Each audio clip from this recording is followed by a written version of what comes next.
The purpose of this video is to provide you with the knowledge that enables you to pair an IP30 mobile RFID reader to an Intermec mobile computer. Although this video shows a Windows 6.1 screen, the process for Windows 6.5 is the same. Just the look of the screens is different.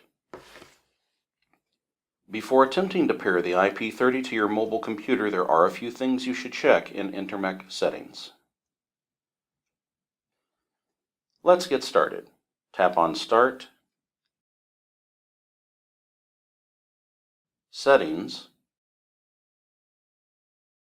System,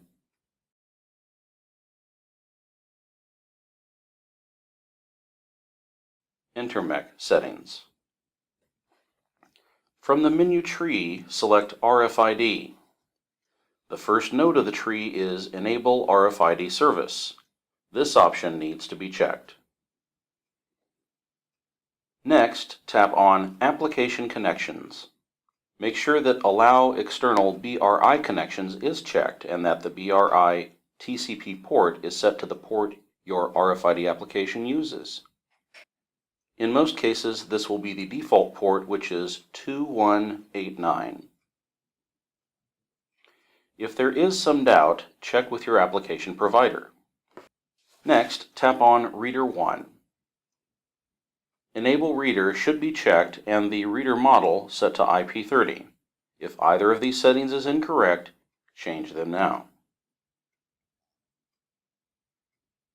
Tap the Save icon at the bottom of the screen and then tap OK to return to the System Settings screen. We can now start the pairing process. It is always best to start this process by placing a fresh battery into the IP30. Remember, the IP30 battery is not charged by the paired mobile device when they are in dock, as they are totally independent devices. With the fresh battery in the IP30, scroll down to the bottom of the System Settings screen. Then tap the Wireless Readers icon. Next, tap on the Add Reader button. The easiest way to pair the device is to let the wizard discover the device, so make sure Search is selected and then tap the Next button. The wizard will now search for readers. Your reader should eventually be displayed. If more than one reader is displayed, you can verify which reader is yours by comparing the serial number on the IP30 to those shown in the results. Leave the connection method at the bottom of the screen at its default of Data Collection.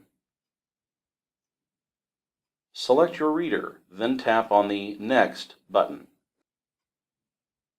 When the Finish screen is displayed, tap on the Finish button to continue. You will be returned to the System Settings screen. Changing to Virtual Wedge mode. Your IP30 is now set to work with an RFID application, but what if you just want to read tag data into the Notes application or a non-RFID enabled application? You can make the reader do this by placing it in Virtual Wedge mode. Get back into Intermec Settings and select Device Settings.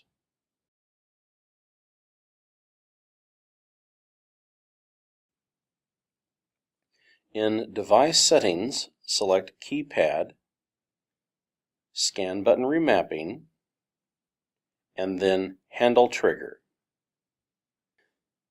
By default, the handle trigger of the IP30 is set to use a BRI application.